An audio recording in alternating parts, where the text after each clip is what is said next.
Keep yourself in the loop of everything football on the Golden State Media Concepts Football Podcast. The latest news on and off the field, be it college football, Big Ten, SEC, Big 12, Pac-12, ACC to the NFL. We've got you covered. Listen to the Golden State Media Concepts Football Podcast.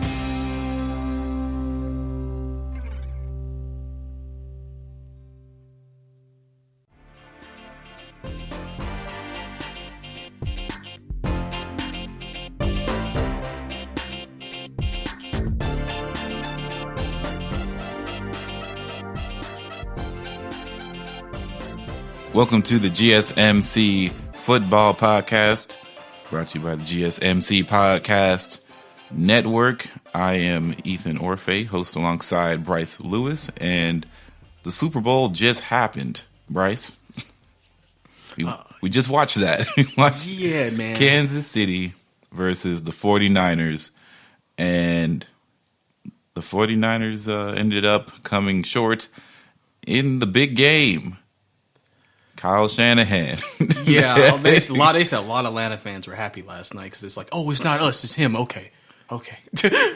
And they feel better about it now. It's so interesting, right? Like, I guess we're getting into our initial thoughts of how the game went.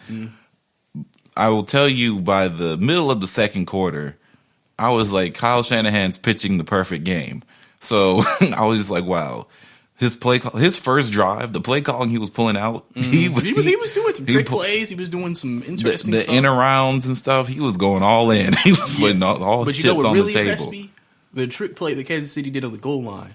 Remember that play where I think it was like not a third goal. It might have been a third goal. And then like they were in position where like Patrick Mahomes was behind the center, and then they did like a twirl to readjust, and then they snapped it to the running back for a touchdown. I think that was pretty creative. Oh, yeah. There was a lot of interesting coaching, a lot of play concoctions and stuff like that going on. But, man, Pat Mahomes, 3 comebacks in 3 different playoff games, down 17-10 last week or 2 weeks ago, down 25 points or something like that against the Texans in the first quarter, and then he comes back in a quarter. I knew you couldn't bet against that man. That's why I picked the Chiefs. Yeah, you just can't. Mahomes is getting to that level. He's kind of getting to that prime Brady level where you never really want to bet against him. And even when you have a lead, it's never safe. Because he didn't play good, for most of the game. Third 3 quarters, he was kind of average. He was bad for every quarter except for the last 8 minutes. Well, the third quarter was his worst quarter because that's when he threw the 2 picks. Yeah. So. In the first pick, I was just like, it's not good. Oh, yeah, that's like, and then the second pick, I was like, oh, no. Yeah, he was like, oh, man. Oh, no. Apart. It felt bad. I was like, oh, no, that might be the nail in the coffin. But then we got a little bit of that Garoppolo magic. Listen, that's one of those plays he really was trying to throw it away, but couldn't get enough on it. So now it was in play, and he got a turnover. So, but those are the turnovers that sometimes Garoppolo have, and that's why some people question if Garoppolo's really the guy. I mean, that pick wasn't even like the one that I'm like referring to. It's just that when it came down to the end, like when Garoppolo missed the touchdown, right? Basically overthrew. Oh yeah, he overthrew Emmanuel. And then he took a sack, which really should have been a delay of game, and he got sacked. You could just feel the writing on the wall, like. If he hits that touchdown pass, they probably win the game. Maybe you think so? You think? I mean, there was like a minute 20 left on the clock. That's Patrick Mahomes out. He could just throw it up Tyreek Hill. And they did have some timeouts, but I mean, like it just felt like that was the time for there was 2 legacy drives right there, which we'll get into later about like legacies for different players and coaches and stuff like that. But like when Pat Mahomes had the ball and they were down 3. And this was for them to take the lead. I tweeted out, I was like, this is Pat Mahomes' legacy drive right here. If whatever he does in this drive will cement him wherever he's going to be until otherwise noted. So when he went down there, he made that pass to who was it? Sammy Watkins on the big play.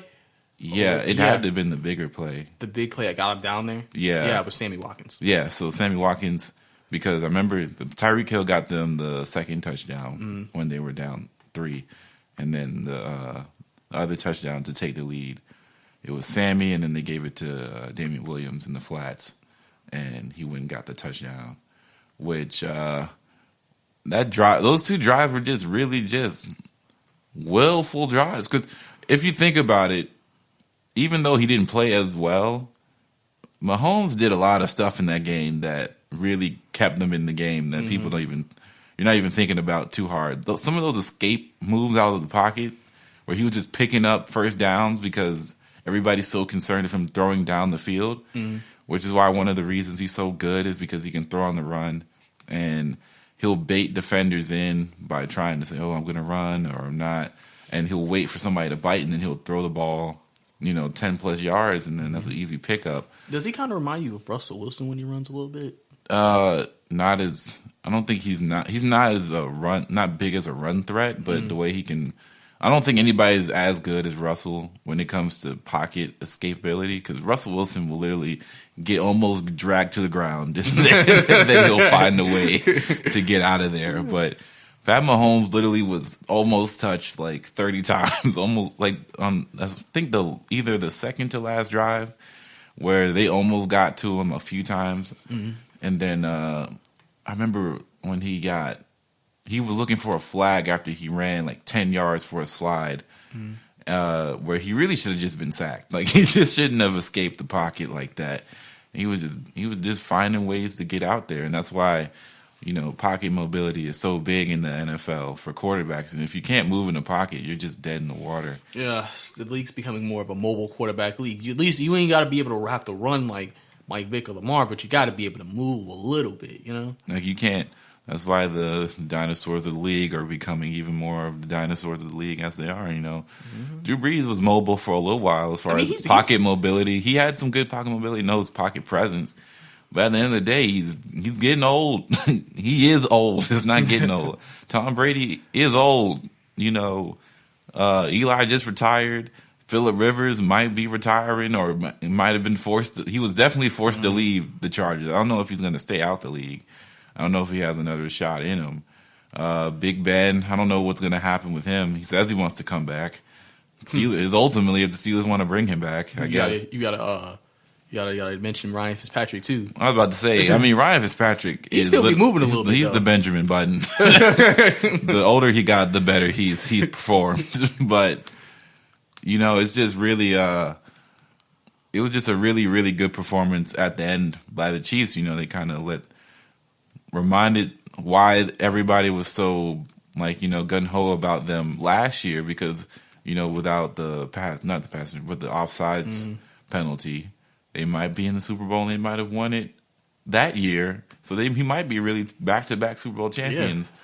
Yeah. And yeah, because clearly the Rams weren't about it, but we don't really know. But obviously the game probably wouldn't have been another high-scoring affair, so it would have been just more of a who makes the last score than. Yeah, of course. The Rams just were shut down. But Todd Gurley was not the same player. Yeah, he wasn't the same player. So you would maybe think logically that the Chiefs would have won last year's game. Yeah. So the 49ers is just that first half. Like, when I tell you they pitched a perfect game almost until literally the last 2 minutes of the second quarter, they just had the Chiefs number. They were getting to Mahomes. Nick Bosa was literally looking like the best player on the field. Armstead was the next best player on the field. They couldn't throw the ball, couldn't run. And then on offense, they were just literally running, beating up Kansas City's defense on the front. They were manhandling them, able to block out all those outside runs that just seemed to have no holding penalties at all. Because that was what they were going to do. A lot of reverses with Deebo Samuel. Yeah, Deebo looked like the MVP. It was just getting crazy. But I also want to give a shout out to the refs. The refs let them play yesterday. They didn't make too many calls yesterday, but they let the players play there. Because there were some plays that you could have said there were some penalties. Like the only one that you might debate was the George Kittle one late in the game where he pushed off. Some people may say you could leave that, you could have called that. But for the most part, the referees didn't make too many calls in the game and really impact the game in a way where it was just okay, they're making an influence, especially with referee who was the head referee and the scrutiny he was under because of previous calls with Saints. You know what's crazy? The Saints game, this playoffs was sealed and ended by a push-off that was not called. And that one was worse. The one that was not called was way worse in the end zone. That man Because that was a shove. Really pushed him off. Kyle Rudolph shoved that young man. And then this one was literally like a ticky-tack. Could have went either way, and they throw that flag. If you call it, you're not bad. If they don't call it, you're not mad, I feel like. Yeah, like, if they didn't call it, it is what it is. Like, you know, I've seen wide receivers do it. I was just like, That's just how I felt. It's like, okay, I see where the league is taking this now, and I don't appreciate it. Saints fans can never be happy no matter what the outcome is, I tell you. But we're going to take a quick break, and then we're going to be coming right back.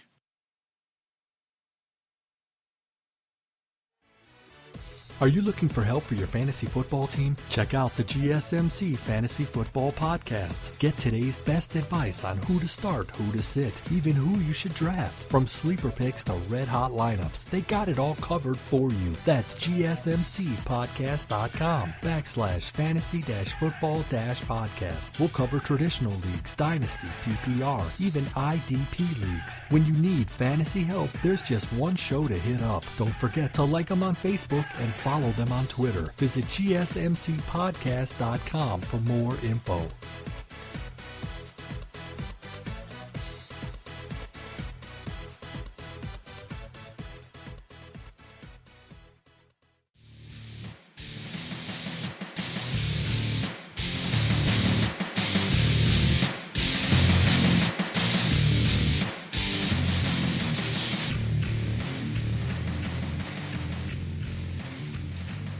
All right, so coming back into the break, me and Brice were having a very, very delighted discussion about recent news of Vic Beasley not going to come back to the Falcons.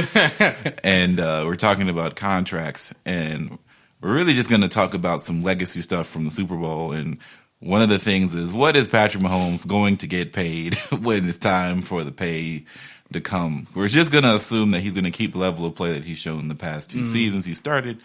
So he's going to get a basketball contract, isn't he? He's going to get the $200 million, about maybe 130, 140 guaranteed. No, I'm thinking 250. He's going to get the biggest contract that we've ever seen.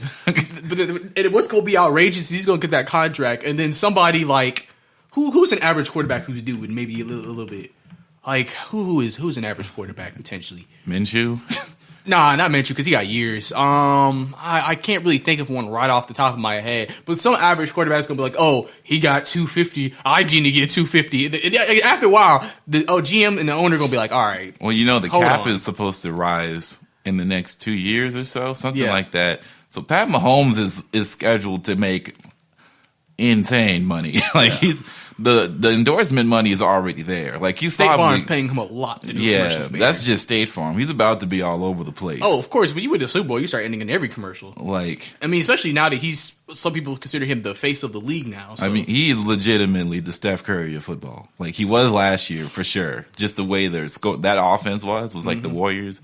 And I know that's cliche. Everybody says that, but like now it's for sure. Like this is it. Even down to the fact that we don't even know if he should have won the MVP for the Super Bowl. Oh yeah, a lot of people were saying Damian Williams should have won. You know, just like Steph never gotten the Finals MVP. Yeah, he never did because remember the only year because they won one championship without Durant, right? And they won two more with. So the one Iguodala, year that it was, then the two was Kevin. Yeah, so like. And honestly, I don't even know how you give Andre Iguodala. Like it was just not a good way to give. I mean, honestly, even though the finals went 6 games, you could say individually there wasn't a lot of. I saw LeBron because I think that was the finals. He led every team in every statistical, like both teams in every statistical category, but he lost. So it was like, give it to the guy who lost. Kyrie and Kevin Love were not on the team because they were hurt.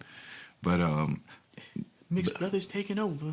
So the mixed brothers.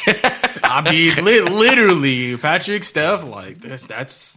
Hey man, listen, baby faces. I mean, I guess we should talk about this, right? He's the third black quarterback to win a Super Bowl. Mm-hmm. That's insane. Like if you think about how many black quarterbacks have been in the last, I guess even 10 years rather than the last like 20, 25.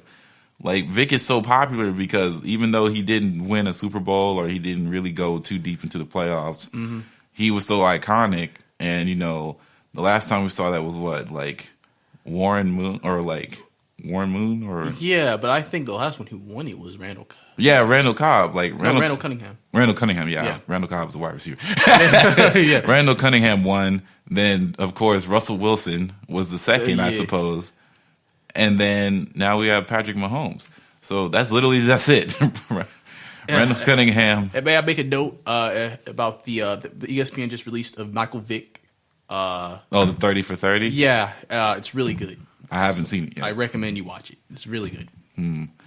But that's just what are you, 3? I guess. How many it's have actually kind of funny because if you look at the trajectory of the league, and obviously we're not trying to go too racial, but like, think about a lot of upcoming quarterbacks, Mahomes, Lamar. I mean, you remember the Cam started this whole thing. He had a chance. You got Colin was in there for a Super Bowl. He didn't win it. He lost to the Ravens. Exactly. But he was there. Him, potentially, not this year, but the next year with Justin Fields coming out, he'll be thrown in there and giving more hype. Obviously, we know Russell's around. We'll see what happens in Washington with Dwayne Haskins. You have to throw him in there. I mean, Jalen Hurts will be drafted. I don't know where he's going to go. Yeah, but there's a uptick of Tua 2. There's an uptick of more diversity at the quarterback position, and so it's going to present more opportunities for black quarterbacks or Hawaiian or any type of descent that is other than what was usually has won to be in position to win potential championships in the future.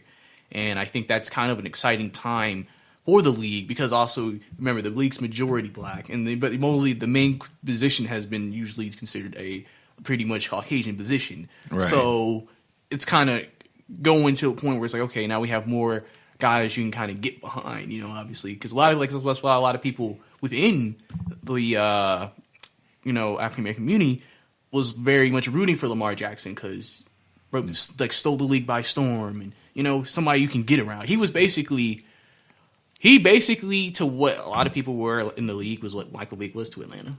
Well, yeah, I mean, he represents the city of Baltimore really well. Mm-hmm. A lot of people thought he couldn't even play the position in the NFL to the level, and he's really changed what people see now. Because remember, we haven't even talked about RG3. Oh yeah, RG3. Like that freshman or that rookie season, RG3 was on par as far as hype was concerned. We gotta throw Jameis in there.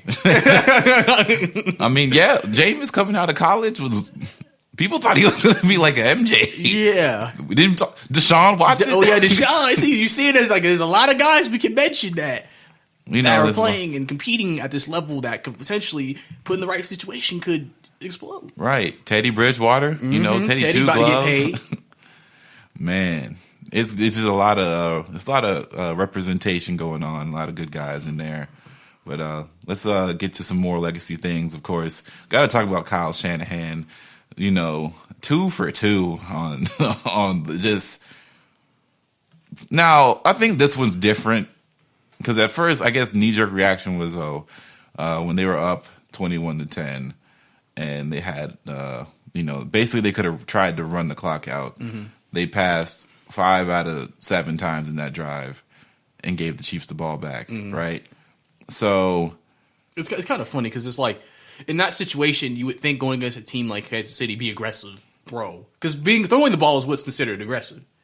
Where a lot of people then why didn't he just run it? And it's kind of the same kind of questions that you asked when the Falcons lost the lead. Because they were actually throwing a lot in the second half when they should have ran the ball. Because they had success running the ball. And that's why some people were talking about the one play that Matt Ryan got sacked on. It took him out of field goal range. It wasn't that long of a in terms of what they had to get a first down. So people were like, why didn't you maybe try something like a screen or a run play? Why did you pass, shotgun, drop back, and then, you know what I'm saying?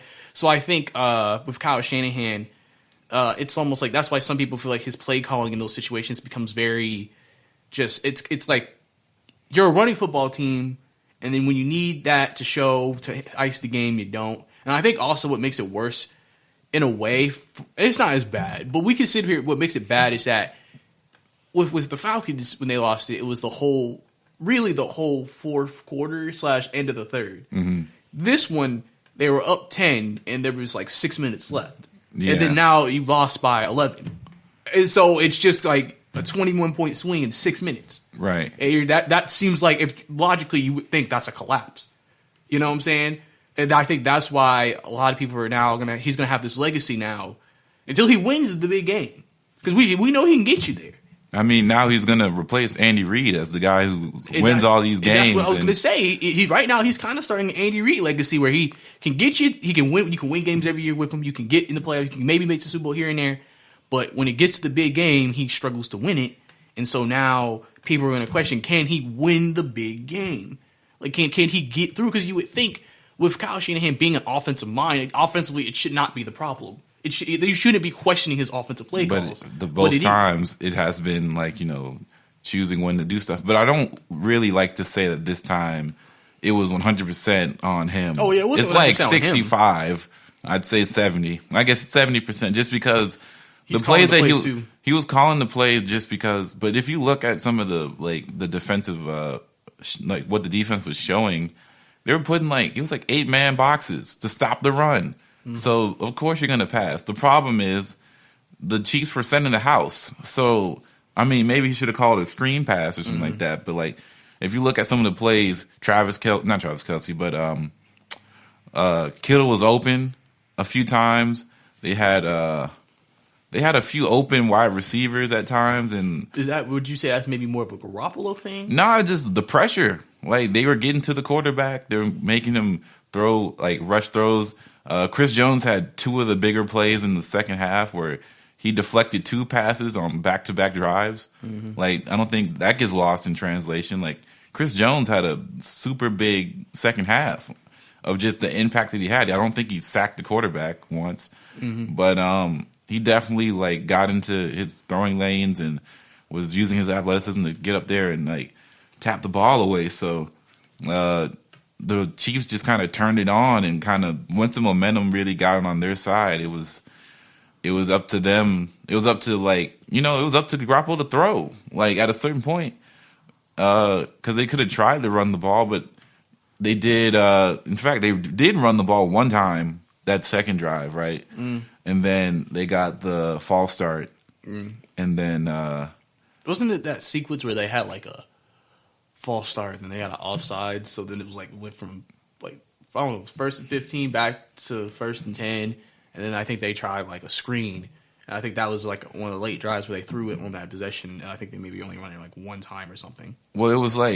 they got the first down from a run by Mostert, and then they got the penalty, took it back 5, and then they tried to throw a pass. And I remember Garoppolo ran out of bounds, but they thought was that a play where he got pushed? Yeah. Oh, and then people were like, "Where's the flag?" But he was still in bounds. So, my boy Kyle Shanahan came over there. he ready to fight.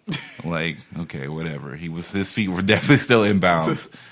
So it is what it is. So, and then that was when either that was when the sack happened. I think that was the same drive where he threw down the field, because I think that was a third. It was a third down play. Threw it up. Oh no, it was a second down, right? Because the next play was. No. It was third down because the next play was the fourth down where he took the sack and it was turnover on downs because they didn't punt. Okay, yeah. So, yeah, and that was the game at that point. So, and then just quickly, we should probably touch on, Andy Reid. He finally got one. Yeah. Seemed like everybody was happy for Andy Reid to finally, cement himself. One of the best coaches, man. Of this generation, it's, of course, it's Belichick. And then everything else was kind of arguable, but now it's Belichick and then I guess Andy Reid, because Andy Reid's won so many games, in 2 different teams. And then you can go down the rest of the roster, Tomlin. And he might win some more soon. Yeah, so you never really know. Clearly, they have the foundation, but we're going to take another break, and then we're going to come back. Check out the show that's built on the MMA. From the UFC to extreme cage fighting, they got the fights covered. Check out the GSMC MMA podcast. Get the latest news on past or upcoming fights. Join us as we talk to and about some of the biggest names in the MMA, past, present, and future. When it's the fight game, there's just one show to check out. GSMCpodcast.com/MMA-podcast. Don't forget to like them on Facebook and follow them on Twitter. Visit GSMCpodcast.com for more info.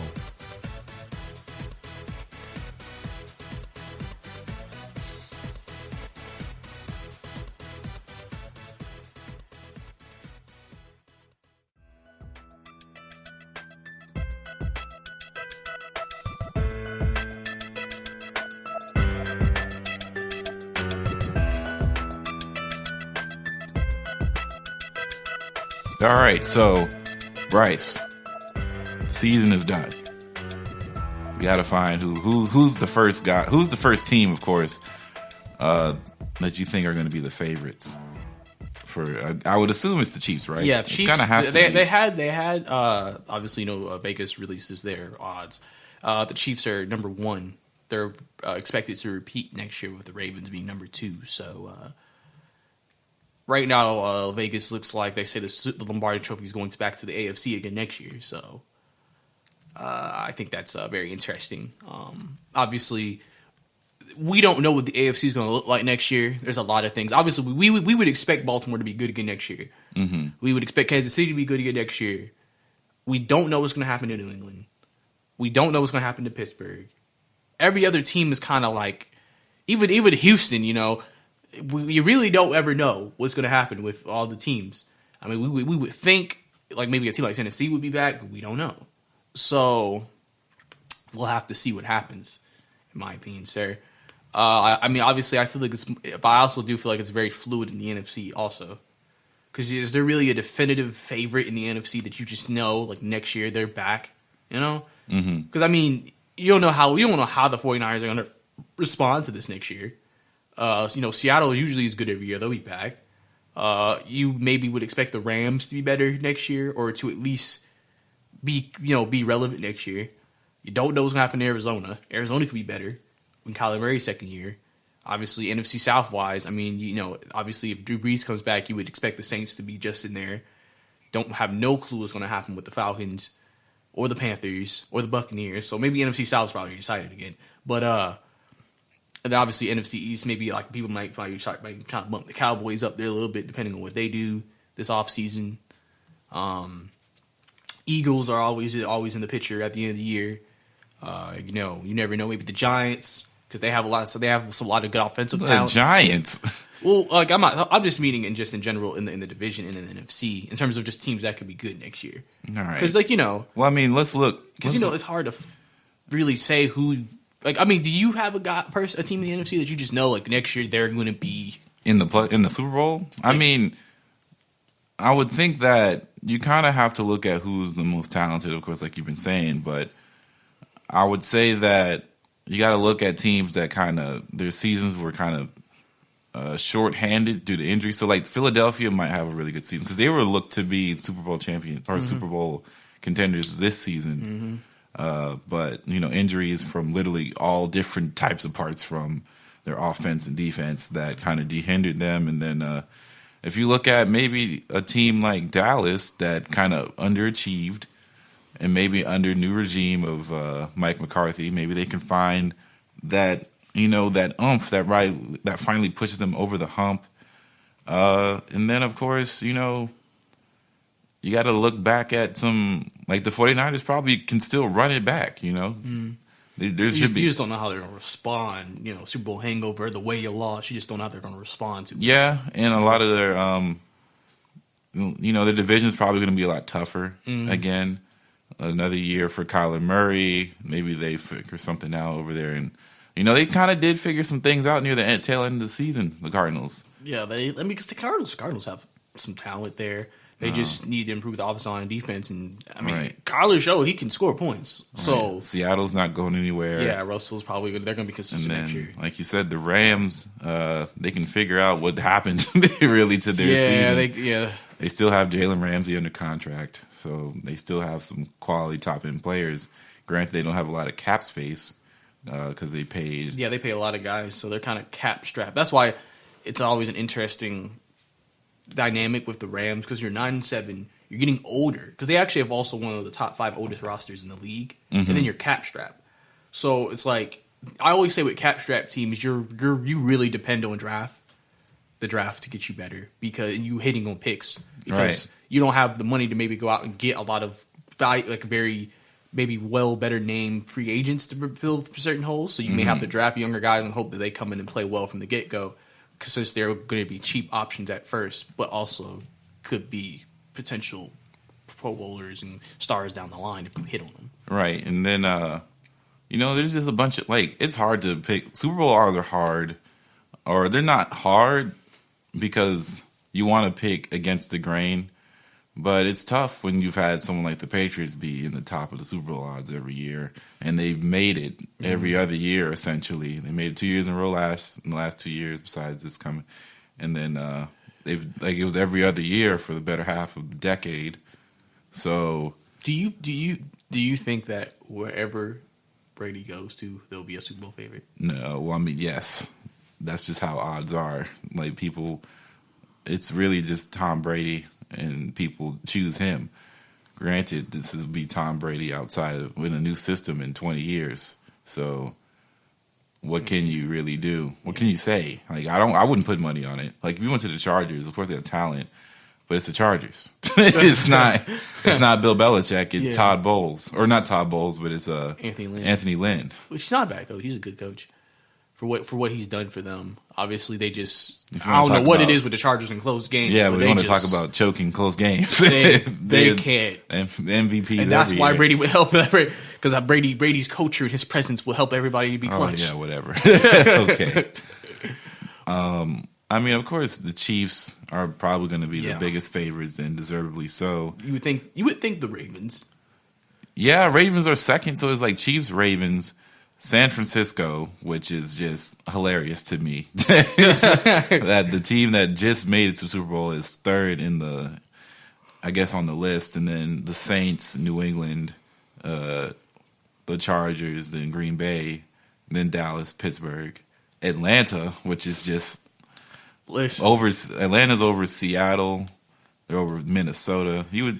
Chicago's over the Rams, Seattle. They got more hope in Mr. Trubisky than Jared Goff. Maybe it's just because some people don't believe in, maybe the route to Super Bowl is easier for some teams. Potentially, you might be looking at strength of schedule next year. Like, they have an easier schedule, so yeah. But I've come to terms with the fact that you just never know in this league. By week 7, you'll think you know teams, and then things happen, and then teams change.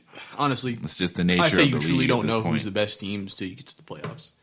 Because, like I said, every team can have a good record, and then you honestly look up the matchups on paper, and you just see, well, they're better than all these teams, and they're better than this team, and that's why usually you always have these playoffs where you have that one team who either dominates through it, or in the Chiefs is a special case where they come back, but you always knew they were one of the most talented teams. That's why I call them one of the most dominant teams on the offensive side of the ball. So it just kind of depends. I mean, look at it like this: Derrick Henry almost single-handedly took the Titans to the Super Bowl. Week 17 turned out to be one of the biggest what-if moments. They created the biggest what-if in the NFL in recent memory. I mean, if they had Ryan Fitzpatrick beat the Patriots, thus instead of having instead of the Kansas City Chiefs having to play 4 games, they now only had to play 3. Their odds to win the Super or go to the Super Bowl was significantly higher now. Mm-hmm. The Patriots had to play without a bye. The Patriots, when they would have had a bye, and we don't know what would have happened then. The whole frame of the AFC changed. Too. Yeah. So in reality, you never really know. Every game matters. That's just the end all be all. Every game mattered. Even the one that didn't seem like should have mattered. Ryan Fitzpatrick, the real MVP, changed the whole stratosphere of the playoffs within one Patriots win or one Miami win. Mm-hmm. Shout out to Miami, which ended up hosting the Super Bowl. And it looked fantastic down there. They have a great stadium, great people, great atmosphere, and love to take a trip down there one day. One day. Speaking of Miami, how did you feel about the halftime show? Like, just real quick. I think it was a very good, well put together halftime show. I think very wholesome halftime show. I feel like with it being in Miami, and then with having J-Lo and Shakira, I just feel like it really came together and it really fit. You know what I'm saying? Because I thought it was a mixed bag. Like, Shakira's part, I thought was really good. I find it funny how they brought out Bad Bunny. That was interesting. Like, that just came out of left field. So shout out to all of my Hispanics and Latino people. Like, they probably went crazy. It's like, that's like if you just did a show in Atlanta and it's the Migos and they bring out like Young Thug. Like, it's like, oh, what? Like, could you imagine? That's exactly how that would be.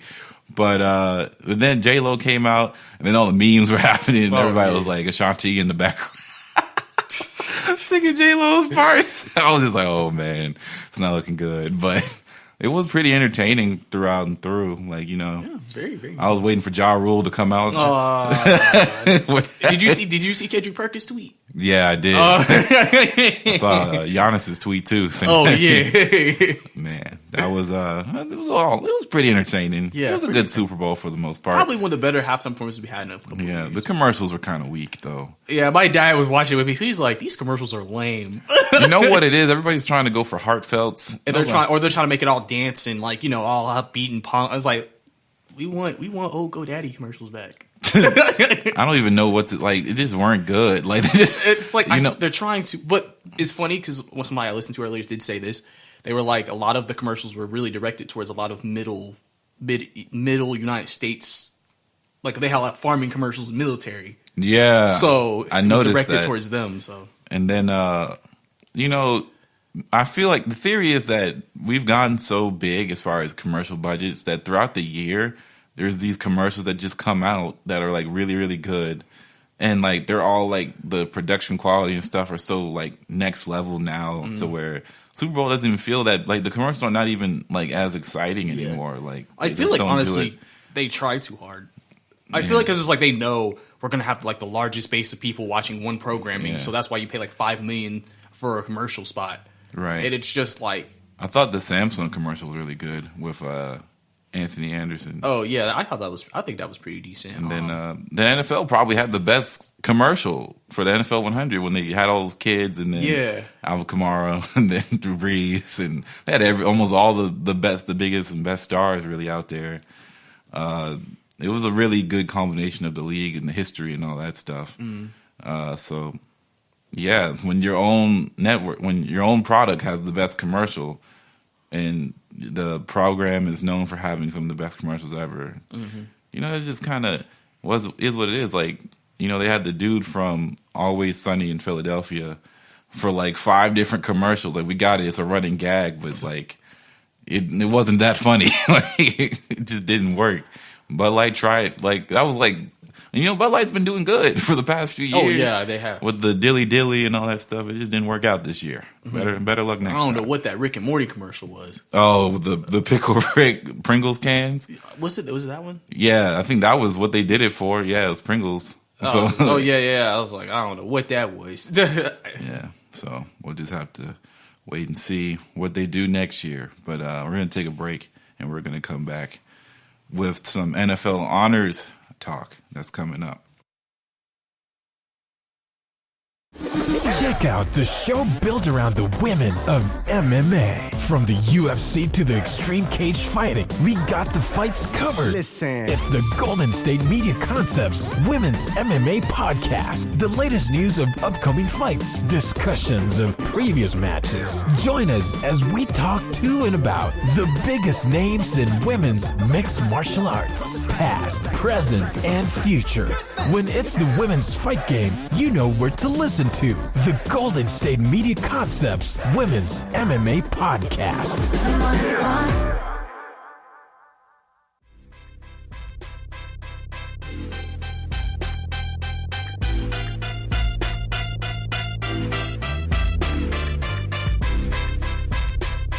So before the Super Bowl, there was, of course, the NFL honors, which, all the awards, all the good moments, the great moments, and the unforgettable ones are discussed with all the leagues, best of the best, and who's who in the NFL. So, how'd you feel about the NFL honors? How'd it go? I feel like it's a good show. I think it's very. It's funny because they started doing it. I think 3 years ago. I think they started doing NFL. Yeah, honors. I mean, like everybody's been doing their own little after the ESPYs. Everybody kind of just does their own. And I think sort of award show. It was a good show. I think everybody who won their awards, I think there was really no surprises for the most part. I think everybody expected it. Only one I wasn't sure about was the Offensive Player of the Year, and then they gave it to Michael Thomas, which I guess it makes sense. He broke records, and he was the best. That did feel like the weirdest one, but it was just like you really thought it's like, I mean, you could have gave Lamar that. They couldn't do that though, right? I feel like has someone ever won 2 awards at the same time? I think so. Cause you would think. I think Patrick Mahomes did. Did he? I think when he won MVP, he also won Offensive Player of the Year. Because it would make sense. Like, you would think he wouldn't be MVP if he didn't have a historic offensive year. I didn't know if they felt like, Lamar had this amazing overall season with a great individual, performances, but at the same time, Michael Thomas broke broke records and and he had one of the best seasons for a wide receiver. So they both had historical seasons. So let's just give Lamar the MVP because it's going to be very hard for wide receiver to get MVP, and then we'll give Michael Thomas Offensive Player of the Year. There's still you could have gave it to a lot of people. Like Christian McCaffrey was like you could have. But they're probably going to look at the fact that his team didn't do good. Yeah, of course you got to have success. That's another thing. So when you think about it, it was just weird to see not a non-quarterback win the Offensive Player of the Year, right? Like, let's see. Maybe we should look back and see how many NFL honors from the past few years and just look at who really has won some stuff. But obviously, John Harbaugh won Coach of the Year, and so people thought that Tomlin should have won Coach of the Year for what he was able to pull out of his bag because that team really should have been dead in the water. You could have gave it to Mike Vrabel too. Yeah, Tennessee was 2-4, made that switch, and made playoffs and made that run. So it's there's a lot of I'm not mad about a lot of the choices, of course. A lot of them made sense. I guess it was just some of them were a bit okay. It made you think. Some people were really actually. The Kyler Murray Offensive Rookie of the Year stuff, people were like, Josh Jacobs? Oh, yeah. Because a lot of people were saying that. A lot of people thought Josh Jacobs was on track to win it. I think when he got hurt at the end of the season, that hurt him. Because now he missed some games, and Kyler played, I don't know. I know Kyler had an injury. I don't know if he missed the game, though. But I think he played at least 15 games. Mm-hmm. And, he did put up good numbers, so I think... I don't know. It was kind of weird. Just you could have gave it to Josh, but I guess you gave it to Kyler. Because offensively, you would think he was the best. Because the top 3 offensive rookies, in my opinion, probably throughout the year was Kyler. Not in any particular order. Kyler, Josh Jacobs, and maybe Miles Sanders, right, from the Eagles. So it was a very interesting decision to see them go with Kyler with that award, but maybe I don't know if that's maybe some quarterback push there because it's the quarterback, or if you think about it, Oakland finished the season 7-9, I believe. So, and I think Arizona had 5 wins. So they're only 2 wins apart, and they had a tie. So if they had beat Detroit, it could have been 6 wins, and it's just from a numbers perspective, it's not that. Yeah, so Kansas City or Pat Mahomes won Offensive Player of the Year last year and MVP. And Saquon won Rookie, Vic Fangio, and Matt Nagy actually won Coach of the Year. Oh, yeah, he did. Saquon won Offensive Rookie of the Year, and the Pepsi Next Rookie of the Year. I don't even know what that means. And then Andrew Luck won Comeback Player of the Year. Oh, yeah. So did Ryan Tannehill won Comeback Player of the Year. Ryan Tannehill won it. So the year before that, it was Tom Brady for MVP. Offensive Player of the Year was Todd Gurley. Defensive Player of the Year was Aaron Donald again. Rookie of the Year was Alvin Kamara. Defensive Rookie of the Year was Marshawn Lattimore. comeback player with Keenan Allen. So I guess it's not as quarterback heavy as you would think. Yeah, it's like it's like sometimes you think it's kind of weird, but I guess it makes sense. Carson Wentz won FedEx Air Player of the Year. So that was the year, of course, Eagles played the Patriots. In the Super Bowl, Yeah, and then, of course, there's the Minneapolis Miracle right there as the Performance Player of the Year. Apparently, this thing has been going for 7 years, so it's definitely not 3. Dang, it's been that long? Yeah, and then, so Matt Ryan won Offensive Player of the Year. Oh, yeah, I remember. And MVP. Dak Prescott won Rookie of the Year. Joey Bosa won Rookie of the Year for defense. And then Player of the Year, Fantasy Player of the Year was David Johnson that year. Oh, they had Fantasy Player of the Year? Yeah, I guess that might have ended a while ago. They was just like, what do we give it? I mean, because it's like, how much does a player value that award? Oh, at least I was Fantasy Player of the Year. Like, I mean, it's like, what do you go brag about that? Yeah, so pick me up on your teams. Unless you're playing it yourself, you probably don't care. Yeah. So let's talk about Lamar winning unanimous, right? Mm-hmm. This was a guy coming into the league, a rookie season last year, didn't play for, the first 8 games? I think it was the first 10. First 10 games? I think he played the last 6. Yeah, and they made the playoffs, and he lost in the first round. And, he was well, it really only was one person, and then all the internet kind of ran with it, saying that he shouldn't be a quarterback, so he should convert to wide receiver. And he couldn't be accurate with the football. They play that video of all the naysayers and doubters of all the lines that they said, and he really did prove everybody wrong that he belongs in the league. And not only did he do that, I think he made a precedent. Now there's a precedent for anybody. Like, say if Lamar doesn't have the season and he's not good, what happens to Jalen Hurts? Like, does Jalen Hurts have to?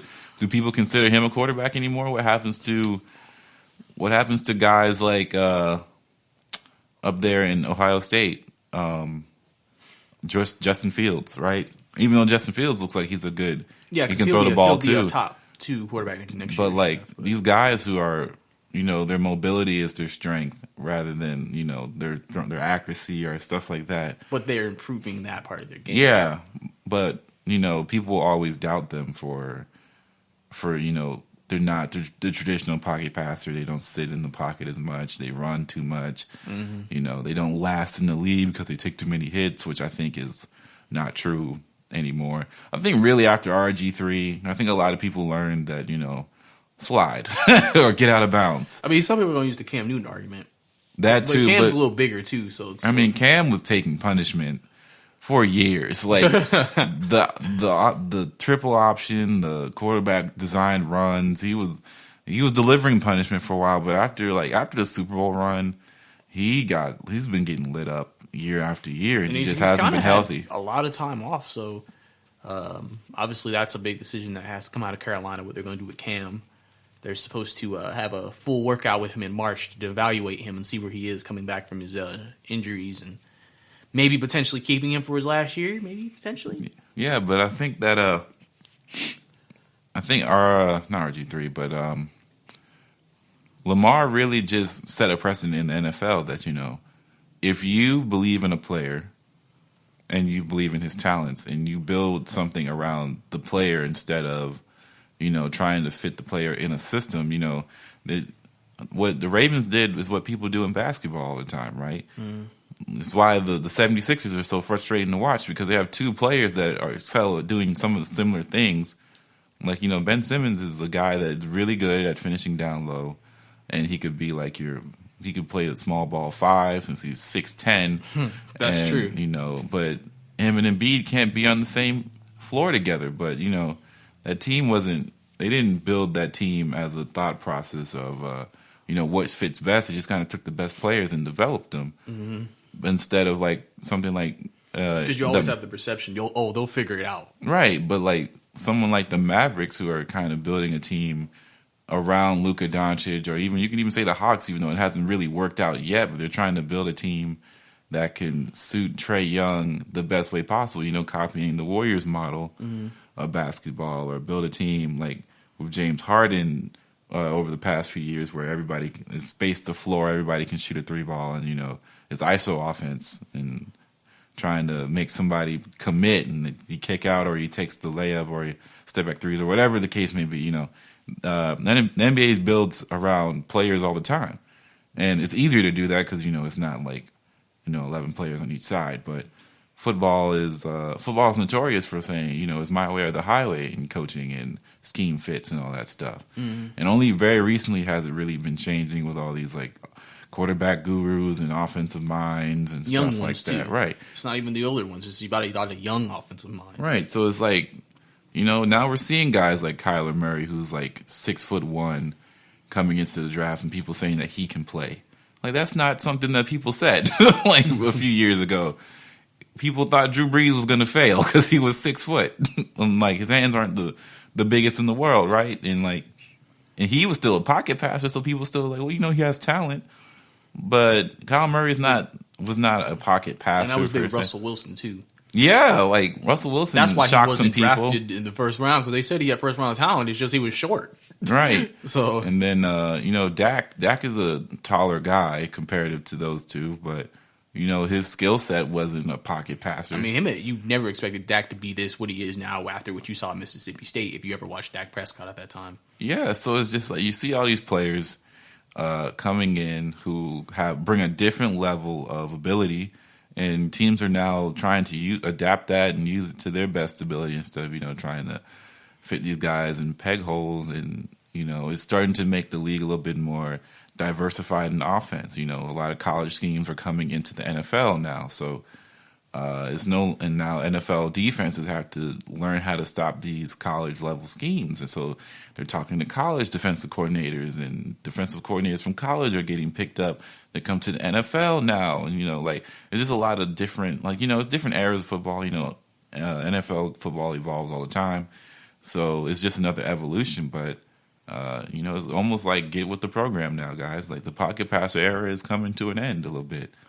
Even though Patrick Mahomes is actually a pocket passer, like, he's not a mobile quarterback, so to speak, but he can still move around, and he can do some things with his legs, and it's not just like he's a statue down there like Tom Brady was for the past like 5 or 6 years, right? Like, offensive lines can't hold these guys for as long as you think anymore. Defensive linemen are so athletic, like, they'll get there. Like, they can't hold them for much longer. But yeah, we're gonna need to take another break. Let's take a break. Tired of searching the vast jungle of podcasts? Now listen close and hear this out. There's a podcast network that covers just about everything that you've been searching. Hey! The Golden State Media Concepts Podcast Network is here. Nothing less than a podcast bliss with endless hours of podcast coverage. From news, sports, music, fashion, cooking, entertainment, fantasy, football, and so much more. So stop lurking around and go straight out to the Golden State Media Concepts Podcast Network. Guaranteed to fill that podcast itch. Whatever it may be. Visit us at www.gsmcpodcast.com. Follow us on Facebook and Twitter, and download us on iTunes, SoundCloud, and Google Play.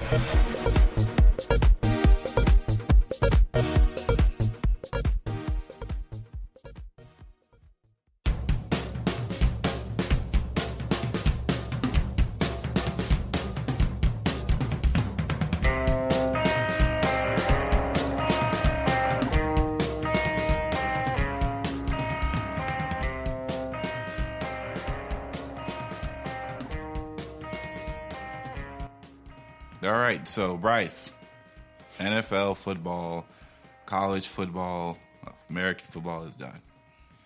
Or so we thought. Because next week on Fox, we have a full slate of games.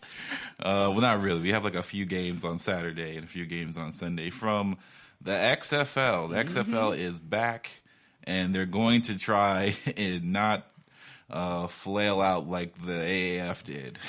Yeah, or like XFL did back in 2001. So this is the third attempt of another football league. Yeah.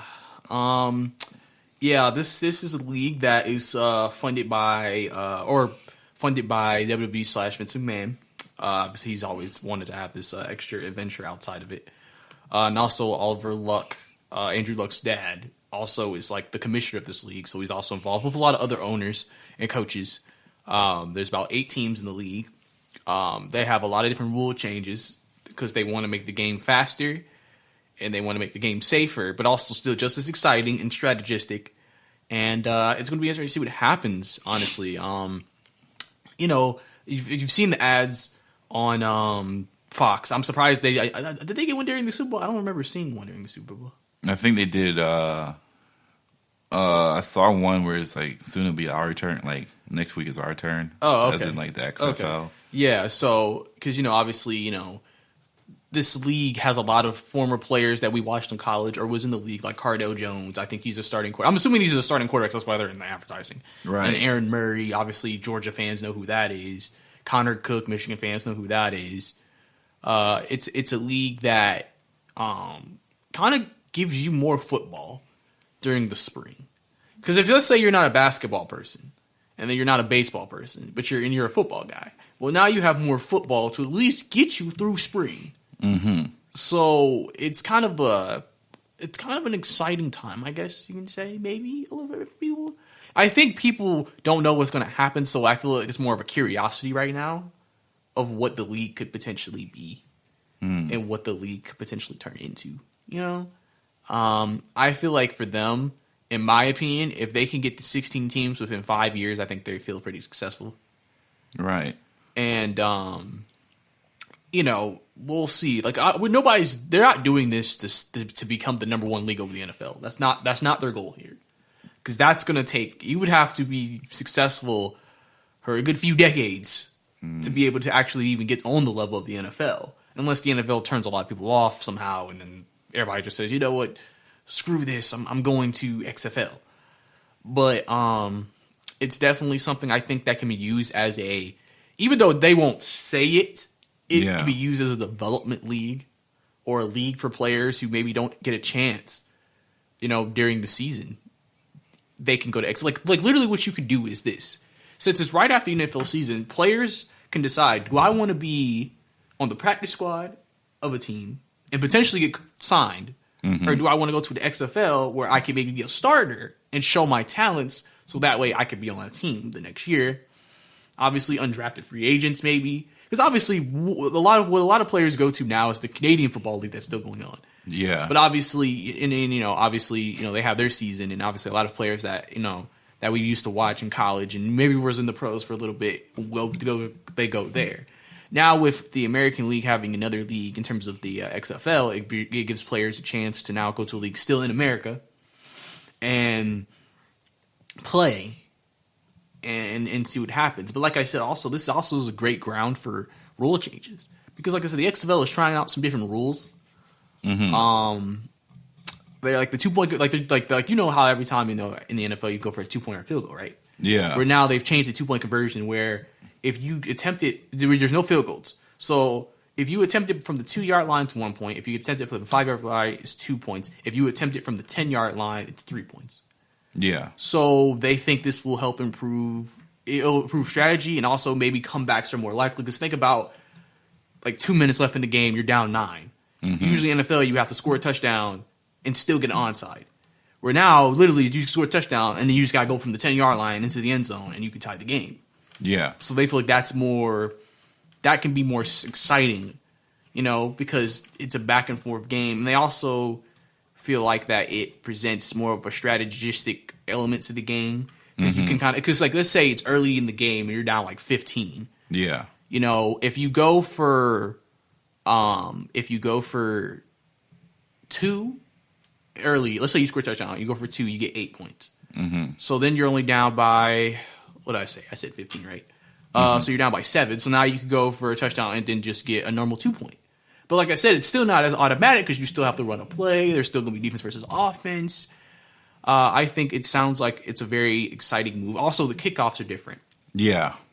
Both the receiving and kicking team will be within 5 yards of the ball, and they cannot move till the ball is kicked. So that way it reduces collisions, because that's obviously what they're trying to take out of the game is collisions on kickoffs.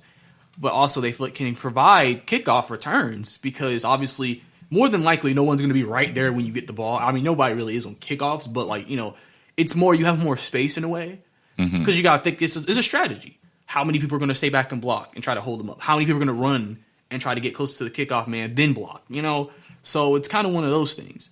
Because, it's going to be like, think about it. You may see teams put their fastest players on the kickoff team because they're like, for 5 yards, we're like within like 10 yards of these guys. If we can get our guys to run past them, then we can get a free shot, on the guy. Yeah. And so I think that adds, again, the safety is obviously important. And also I think, I don't know if I forgot if they're doing this by commercials or what, but you know how NFL games can sometimes go up to 4 hours. Yeah. Well, they're obviously trying to reduce the game because they don't. Because like some people complain. I feel like this is more of an issue in college than NFL. I feel like NFL, depending on the teams, the game can just be 3 hours and a half. The game can be shorter. Like which game was it? I think it was the Patriots game with Tennessee played. The game was under 3 hours. Like it was at 3 hours. It wasn't even 3:30. Like the game finished really early. I think it was them. Because, like, obviously, Tennessee running the ball, running the clock out. So I feel like college, like national championship, that was like 4 hours. Yeah. Usually college, I don't know what it is. I don't know if it's because they have different ways of stopping the clock. But basically, those are longer games, and the XFL is trying to reduce it. So, like, so they're trying to fit games within a 3 hour window. Yeah, I see. Just real quick, like, there's some interesting names out there. Like, we were just talking earlier. Cardell Jones is on DC's team, along with Eli Rogers. I remember that guy. Yes, sir. Eli Rogers. He was I'm surprised. He left Pittsburgh and didn't get another chance. Yeah, it's just there's some. I feel like this would be an interesting chance for guys who either didn't make it in the NFL or didn't. Their stint was pretty low, and they're trying another chance to get back in. Besides, just being a practice squad player. Yeah, like you honestly, said, just getting a job in the NFL. Yeah, a lot of guys once they're on the practice squad, they just don't get looked at like that. Unless anymore. injuries happen, then they're just like, oh, well, yeah, we have a practice squad running back. We need a running back. We'll call him up. Of course, like what we see is what we saw with the Eagles is not going to happen for every team. Because that's a ton of injuries. You really had to call up your first team practice squad and say, all y'all got to come up and we got to sign a whole new practice squad. Right. And, I'm looking at some of these guys, one of the offensive coaches for the Dallas Renegades is Scott Spurrier, which I would assume is a relative to the other Spurrier. Steve? Yeah, possibly. I don't know if it's a son. You'll probably see a lot of connections in this league with a lot of guys, a lot of sons, a lot of relatives. A lot of top guys. The thing about it is what takes, for coaches, unless this league really becomes, next level, what's going to take a coach from going from the, college? Because I can't say an NFL coach is going to dip and go here. No. Not yet. I mean, but, a college guy who... I think that's unlikely, too. Because you have to understand, college guys, they get paid a lot. Especially if you're a head coach. If you're talking about position coaches, I think you can see that. But head coach, not really. Because I don't know how much these guys are getting paid as a head coach in this league, but you got to think about, college coaches can get 10 a year now.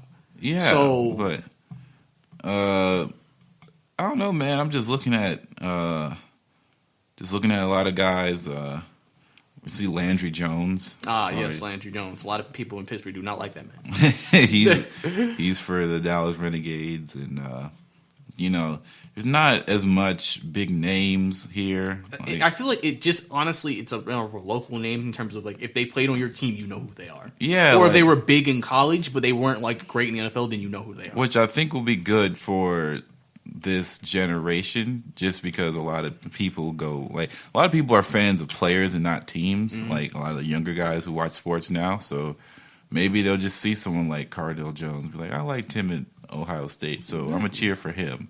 Or I think that's what get people into the league more so than just finding a team that they can support, because they don't this. Football is such a traditional sport. This team's been playing for 50, 60 years. We've gotten used to these teams. There's just no way you can cheer for this just yet. It's not possible. So it's gonna be interesting to see how these see where this goes. I hope it stays just for entertainment value. You kind of want stuff like this to succeed, just because you never know the possibilities of what this could do. Maybe the XFL becomes the reason why college players or college the NCAA is kind of forced to compensate players in a way, because if they choose to let's say the XFL becomes really successful over the next 5 years, and they don't require a rule for people out of high school to play X amount of years in college before they can enter a draft, right? And they expand, so they go from 8 teams to like maybe 12 or 14, right? Imagine, say, maybe not straight from high school, but they'll be like 1 to 2 years, like sophomore years, like right? Maybe they have, like, you know how I think in normal NCAA you have to at least do 3 years of NCAA, even counting a red shirt. That's why sometimes players only play 2 years max and then they enter.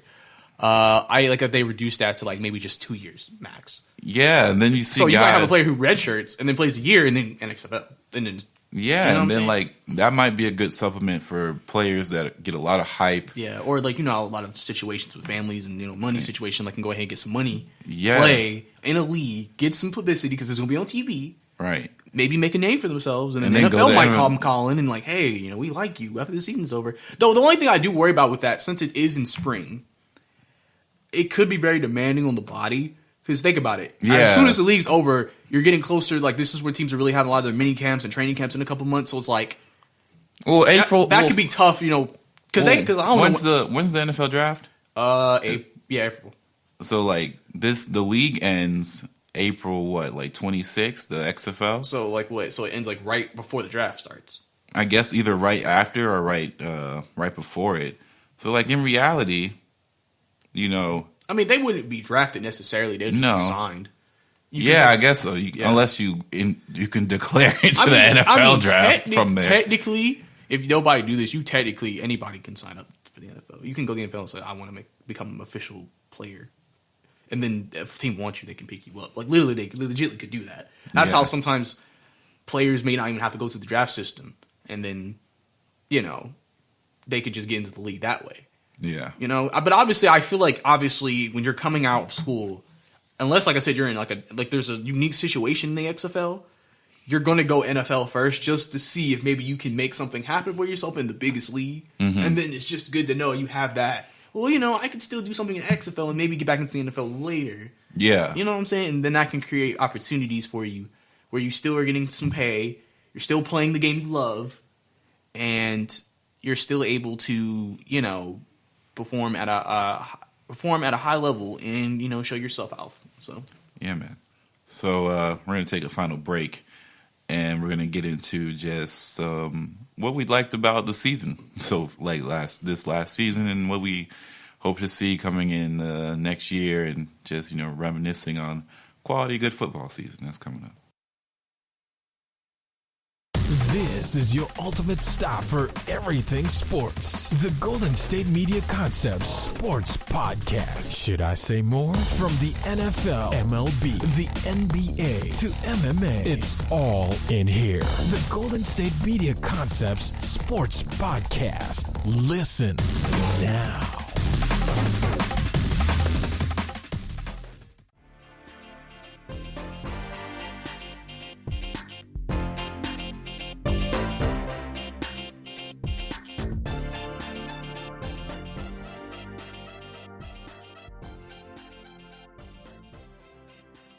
All right, so one last hoorah for the 2019-2020 NFL season. Let's give a silent clap it up. Congratulations, all the fans, all the viewers, all the people that work the concessions, all the guys running security. you saw those prices for food at the Super Bowl? No, I did not. They had a menu, bro. Everything was over $10.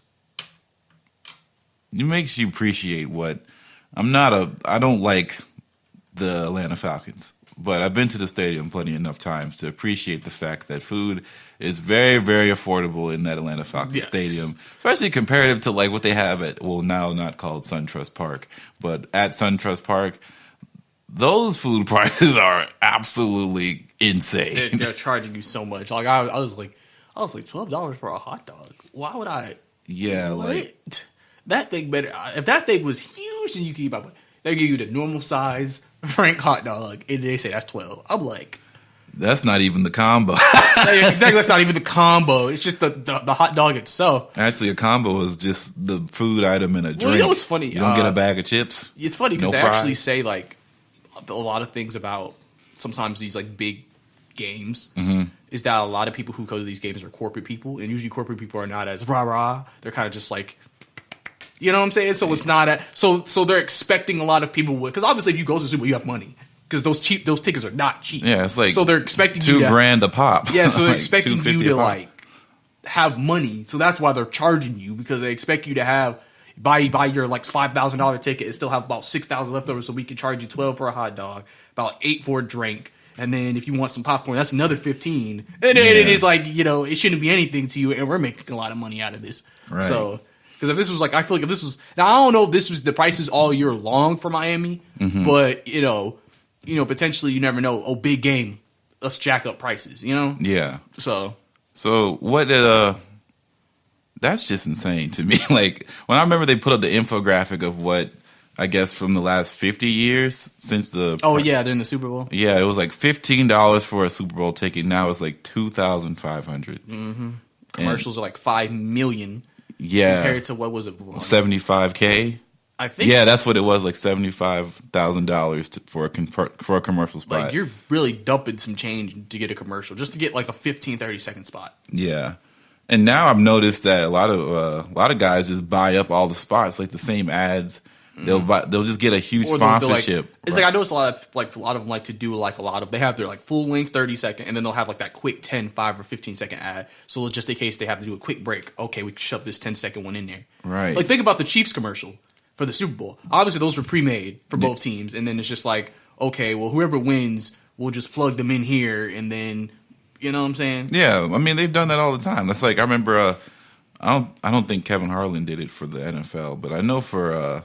He does it for NBA all the time. Like as soon as the person wins, it's like NBAstore.com. Like, yeah, exactly. You can get your as soon as Super it's Bowl over. Yeah. So they do that for all college. Like they do that for college, NFL, pro, any pro leagues. You know what they do with like the shirts and all the stuff for the team that loses, right? Nah. They actually had a story about it on ESPN a few years ago. They sent it to like third world countries. That, oh, like, really? Closed. Yeah. Wow. Yeah. So because like I mean you can't sell it because like I mean they didn't win. Like it's like you can't sell false marketing product. So they send it to like countries like that because like they don't have the same access we have to stuff. So they don't even know who actually won. So they're thinking, oh, they won. So you have people out here who think the 49ers won the Super Bowl this year. So I mean, they don't know because they don't have access to what we have access to. So and obviously they need the clothing. I mean, remember they probably have over millions of shirts and stuff made. So I'm sure it's a good cause. It's a good cause. So if you ever see somebody with a 49ers 2020 Super Bowl shirt, either they got it illegally or they came from other countries. Oh man, which I don't know why, but people are the hope. Unreal. The hope. You're an unreal guy. You understand? But yeah, man. So what about just how do you feel about the season, man? How did you feel like it turned out? I guess I mean we know the results. We know think about all the storylines that came out. We went from Andrew Luck retiring to AB getting out of the league and coming back for a game and then getting out again, and then after that it was kind of smooth sailing, right? Some stuff out the season, but there was no crazy stuff after that. AB was the only constant, what's going on sort of thing. I mean, some people might want to put the Odell thing in there too, but I mean, for the most part, it's very it's just another successful season. I think for the NFL, very successful what they wanted. Ratings went up, so obviously that they're still getting popular. I mean, both college and NFL went up, but obviously football is still a growing sport. Yeah, in terms of popularity. It's kind of weird when I think popularity grows. Is it that people maybe this year have more time to watch it, so like that's why it goes up, or what? Because I mean it's crazy because this sport is like the most popular sport here is football, and it's something that people skip church on Sundays to watch. Yeah, it's football. Like you don't want to miss the action, especially if your team is playing. I'll never forget when the Saints went to Super Bowl that Sunday. I wore a Saints jersey to the church house. I'll never forget that day. Oh yeah. From morning of to evening, that jersey was there. Reggie Bush, 25. Yes, sir. Reggie Bush. It's in the closet right now. I should probably put it in a frame. Hey, at that time, Reggie Bush was the GOAT. He'll ever be a New Orleans legend. And I only get running back jerseys. That's just a lot. I have not an official, I have a Drew Brees jersey. It's not official, but all my official ones are running back. So I have Reggie Bush, and I got the Kamara jersey, the color rush from you didn't want to get an Ingram jersey? 2 years ago or last year. No, never really. It wasn't. Ingram never spoke out to me. So, it was not... Actually, Ingram wasn't, that guy until literally, I think, Kamara came. When 2017, when everybody was like, you know what? Ingram's good. We like if you want to get the OG jersey, you got to get the Deuce McAllister. Yeah, I was kind of too young to... I wasn't really into football like that until, really 2000 and 2005. So, I didn't really watch a lot of Deuce. Yeah. When did I start watching? You know what's actually kind of crazy? The first year I actually watched football was the year Michael Vick went to jail. It's crazy. So you watched a lot of bad Falcons. Yeah, and somehow the Falcons still became my favorite team because I don't know what it was. I just watched it, and I don't think it's just I think at that time, obviously Rodney White was on there, so he was my favorite player, and I just always stuck with him. I really did. I think because I played football recently also at that time, and I was just like, okay, let me start getting into football, and then Michael Vick thing happened, so obviously that created a lot of news. Mm-hmm. But I always knew who Michael Vick was, though. It's just I never really paid that much attention to football until I started watching it, and then I was just like, I'm hooked. Mm. So sometimes it just takes. Sometimes you never know, that Antonio Brown story could be raining viewers. Yeah, you never know. So that is yeah, man. Football is you never really how you can kind of tell the passage of time through sports memories. Mm-hmm. It really. You can just see timelines and stuff. Tom Brady for 10 years has dominated a sport that, as of right now, it doesn't feel like that's so impressive, I guess. It's not as impressive as until you really look at the numbers of what the Patriots have done. Mm-hmm. And you can see that their reign is kind of slowly but surely coming to an end, and we're moving into a new generation of football. And it's kind of hard to appreciate this kind of stuff in the moment. So I guess with the whole NFL 100 thing is where I'm getting at, is that looking back and seeing all these guys, be celebrated for what they've done and achieved. And, even though there was controversy on who should have been in there, who shouldn't have. And especially with the quarterbacks, there's a lot of people like A-Rod should have been in there, or Drew Brees, or even, or just some of the older running backs and stuff, or tight ends. Some people were like, Shannon Sharp, where's he at? Or stuff like that, Yeah. All that stuff. But, it was really cool, especially how they ended it in the Super Bowl with, showing off all the infographics of these guys and then bringing them on the field who are still, with us and stuff like that. So it was very cool. Hopefully another 100 years of football. It's a wonder to see.